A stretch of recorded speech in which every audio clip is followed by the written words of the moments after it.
వారాహిదేవి ఆరాధన, వారాహి నవరాత్రులు వస్తున్నాయి కాబట్టి మీరు సహస్రచండి మహాయాగాన్ని సంకల్పించారు. వారాహిదేవి అంటే భూ సంబంధిత సమస్యల్ని అసలు చాలా తృణప్రాయంగా ఆవిడ తీసి పారేస్తారు అని చెప్పి వినడం జరిగింది. భూ సమస్యలు, అది ల్యాండ్ అమ్ముడవ్వట్లేదండి, లేకపోతే ల్యాండ్ కొనుక్కోలేకపోతున్నామండి, ఇటువంటి సమస్యలను అధిగమించే పరిస్థితి ఉంది. తప్పకుండా తల్లి, వారాహి అమ్మవారి యొక్క నవరాత్రుల్లో గుప్తంగా అంతర్గతంగా ఈ యొక్క సహస్రచండీ యాగంలో అమ్మవారి యొక్క మూలమంత్ర అనుష్ఠాన హోమాదికాలు జరుగుతూ ఉంటాయి. అమ్మవారి యొక్క అనుగ్రహంతో భూ సంబంధిత మీరు చెప్పినటువంటి కొనడం, అమ్మడం లేదా దాంట్లో లిటికేషన్స్ ఇటువంటివన్నింటికి కూడా అమ్మవారు చక్కగా మంచి అయినటువంటి ఫలితాన్ని అమ్మవారు అందిస్తుంది.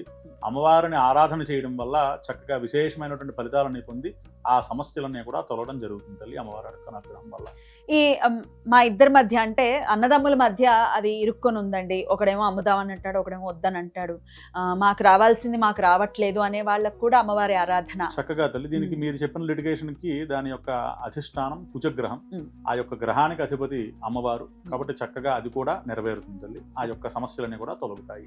భూ సంబంధిత ఎటువంటి ఇబ్బందులైనా మీరు అధిగమించాలి అనుకుంటే ప్రకృతిస్తున్న వరం లాంటి రోజులే ఈ వారాహి నవరాత్రులు. జూలై 15 నుంచి 25వ తారీఖు వరకు వైభవోపేతంగా సహస్రచండీ మహాయాగాన్ని నిర్వహిస్తున్నారు. ఖచ్చితంగా పాల్గొనేటటువంటి ప్రయత్నం చేయండి.